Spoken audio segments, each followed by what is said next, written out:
Hi, ఎలా ఉన్నారు అందరూ? నేను మీ శ్రీలతను. ఈరోజు మీకు ఈ కొబ్బరి, కల్లెమాకు, కొత్తిమీర, తర్వాత పల్లీలు, శనగపప్పు, పచ్చిమిర్చి, అల్లం, ఉప్పు కూడా వేద్దాము. చింతపండు నేను కొద్దిగా ఇందులోకి పులుపుకు చింతపండు తీసుకున్నాను. ఇది కడిగేసుకొని మనం కొద్దిగా నీళ్ళు పోసి నానబెట్టుకుందాం. ఈ చట్నీకి కాబట్టి నేను ఒక 3-4 తీసుకున్నాను పచ్చిమిర్చి. ఇంట్లో మీరు ఎక్కువ కారం తినేవాళ్ళు ఎక్కువ కూడా వేసుకోవచ్చు. అల్లం కూడా నేను చిన్న ముక్క తీసుకున్నాను. ఇష్టం ఉన్న వాళ్ళు ఎక్కువ కూడా తీసుకోవచ్చు. నేను ఇందులో పసుపు, ఉప్పు, లావుప్పు, దొడ్డుప్పు వేసుకున్నాను.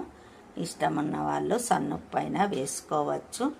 కొద్దిగా పుట్నాలు తీపి లైట్గా వేసుకుంటే బాగానే ఉంటుంది. నేను ఇవి వేస్తున్నాను.